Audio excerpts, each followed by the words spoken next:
Hey, what's up, everybody? This is BNJ Productions. I'm Jacob, and this is Brandon. Today, we're doing another basketball talk. It's Thursday, and it's been a while since we've done a video, but we had a couple of things going on. But we're continuing our team evaluations for the NBA. Our three teams today are the New York Knicks, Denver Nuggets, and Brooklyn Nets. And it's kind of, some teams are going to be better than others in this group, and some teams are going to be pretty bad, but we're going to try and figure it out and talk about it today.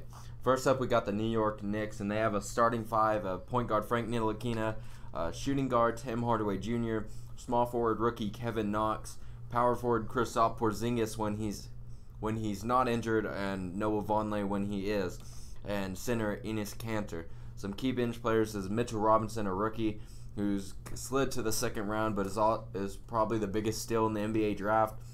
Point guard Trey Burke signed this offseason. Mario Hezonja also signed this offseason. And then shooting guard Courtney Lee. And this New York team is, people are going to expect them to do really bad, and I think they'll do bad. But Kevin Knox is a pretty big mystery, and I think he's one of my favorite rookies. Has a chance to win Rookie of the Year. Probably won't win over DeAndre Ayton or Luka Doncic, but I think he's a really good player, and I think he's going to help the Knicks in the future. I think the Knicks this year are admittedly a pretty bad team, but I think that they did with this draft and building around Kristaps Porzingis. I think they took the first steps into building a good team around Kristaps if they can keep him there. Mm-hmm. Yeah, and then the Knicks are probably going to sign either Jimmy Butler, Kyrie, Kevin Durant. A lot of big news for players going to New York, and they haven't had a big all-star caliber player since Carmelo came, but he didn't even play like one. The last big one they had was Walt Frazier back in the way back. But I mean, Kevin Knox is a really good player. Kristaps, when he's not injured, is easily one of the best power forwards in the league. Would have made the All-Star game last year if he didn't get hurt, and it's going to take a lot of time this year, and that's why the Knicks are going to be pretty bad, because Kristaps isn't going to play a lot.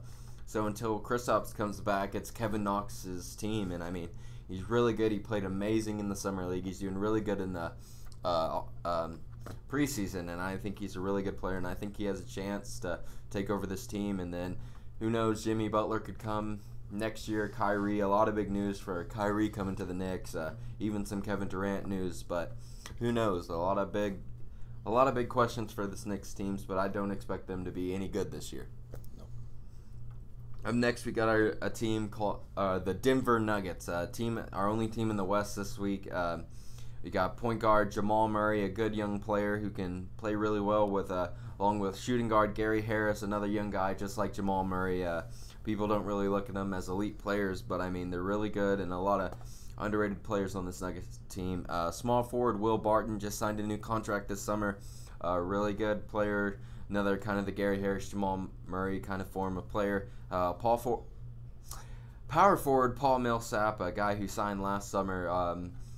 Had really good years with the Hawks, and it's been a while since he's been up in elite, but Paul Millsap kind of had a down year last year and is trying to bounce back. And then the best player on the Nuggets, the Joker, Nikola Jokic at center, and I mean, he's a really good player, probably one of the best centers in the league. He's going to make his first All-Star game this year, and I mean, they have a lot of good key bench players too, which kind of can put this Nuggets team over the top. Got Michael Porter Jr. If he's healthy, he will be a really good fit and probably slide into that small forward position ahead of Will Barton. But out of Missouri, kind of didn't play his whole college year. He was supposed to be the number one pick before he got injured, but he's a really good player, and if he can get back, I don't plan on them playing him this year. They should probably sit him out, kind of do a whole Ben Simmons kind of treatment there. And Michael Porter's a great player. But, I mean, he's young, he has some time to grow, only 19, and he's hurt, so I wouldn't rush it if I were the Nuggets. They signed a minimum deal with Isaiah Thomas this summer, player who kind of, after got traded to the Cavs, kind of went downhill, traded to the Lakers after that. But remember, Isaiah Thomas for the Celtics is one of the best point guards in the league. And if he can get back to that play, this Nuggets team is going to be even better. They got Juan Hernan-Gomez, a good young guy, plays really well. Malik Beasley, another backup point guard for the Nuggets, always a young guy. He's always developing. A rookie they drafted this year, Jared Vanderbilt out of Kentucky, a good young guy there too. And then Trey Lyles, a player who I think is going to develop really well this year and could eventually take over for Paul Millsap. What do you think of this Nuggets team, Brandon? I don't like the direction they're going, to be honest. I think that they're going a good direction, but how I see it is option on a good team. The T-Wolves for the 8th seed, and I think they can definitely make a push for the playoffs. I think they'll make it this year, especially if Michael Porter Jr. gets any playing time. I think this is a really good young kid. I'm excited to see what his NBA career holds, and I mean, but if he's hurt the whole year, there's no reason in rushing him back into the game, kind of like how the Sixers set out Ben Simmons. And so I think it's just going to be a big kind of question mark here for the Nuggets for whether or not Michael Porter gets to play any, and like Brendan said, there's not really a guy who sits out there as elite, a number one player, but who knows if Nikola Jokic can step right up, or Gary Harris or Jamal Murray somehow becomes an elite player. But I think this is a good young Nuggets team, and I think they have a chance to make the playoffs. Not make any noise in the playoffs, but who knows? Just a lot of big questions. There's still a month or two left until the NBA season starts, and then we'll see then. Okay, up next we got our last team, the Brooklyn Nets, and they've always been one of the worst teams, but they finally have their draft picks back, and they're finally starting to turn in the right direction. A lot of big news. Jimmy Butler almost wants to go there. A lot of good young players. Point guard D'Angelo Russell got him in the trade a couple years back, or 2 years ago when the Lakers drafted Lonzo, and young player, but not a lot of big noise from him. I mean, he's on the Nets, so nobody's really paying attention to this team really. Small forward, one of my favorite players in the NBA, Rondé Hollis-Jefferson. I think he's a severely underrated player. Could be one of the best on the Nets. Could elevate his game even more this year. Power forward Kenneth Faried. It's been a couple years since Kenneth Faried has been really good on the Nuggets, and he's always been a solid player, but he's kind of taken a step back the last couple of years, and nobody's really heard of him. But I mean, he can also contribute to the Nets as a good power forward spot. Center Jared Allen from Texas, rookie last year. I think he's one of the best rookie centers we've seen in a while, probably since Joel Embiid. But I mean, he's really good. I think he's going to be even better. He's going to step up his game. I think he has a chance, along with D'Angelo Russell, to maybe get an all-star bid if he steps up his game even more. And he had a really efficient year last year, and kind of he had the starting center job, and he did really good with it and kind of surprised people, but still didn't get any Rookie of the Year conversation because he plays for the Nets. And then they got a lot of key bench players too, which is kind of a pretty good point, because I mean, they can always trade for an all-star with some of these pieces, and they got Spencer Dinwiddie, who had a really good year last year.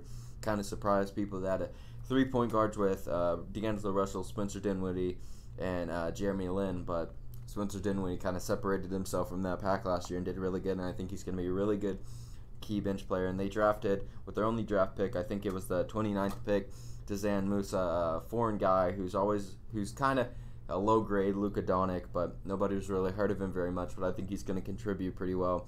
Alan Crabb, always a kind of a bouncer from team to team.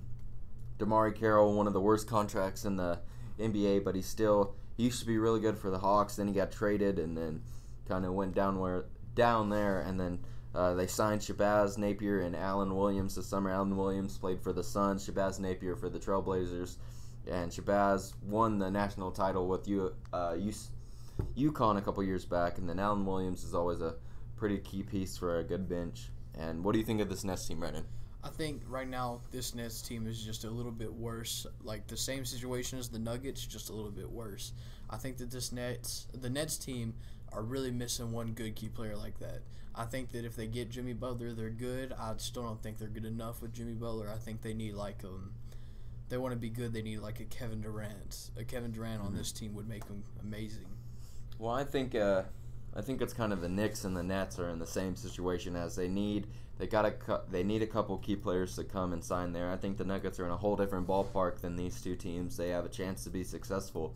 And the Knicks, they have Kristaps, that if he gets better, they're in a little better position than the Nets. But I mean, D'Angelo Russell is eventually going to become elite, I think, and then Rondé Hollis-Jefferson, I'm really high on this guy.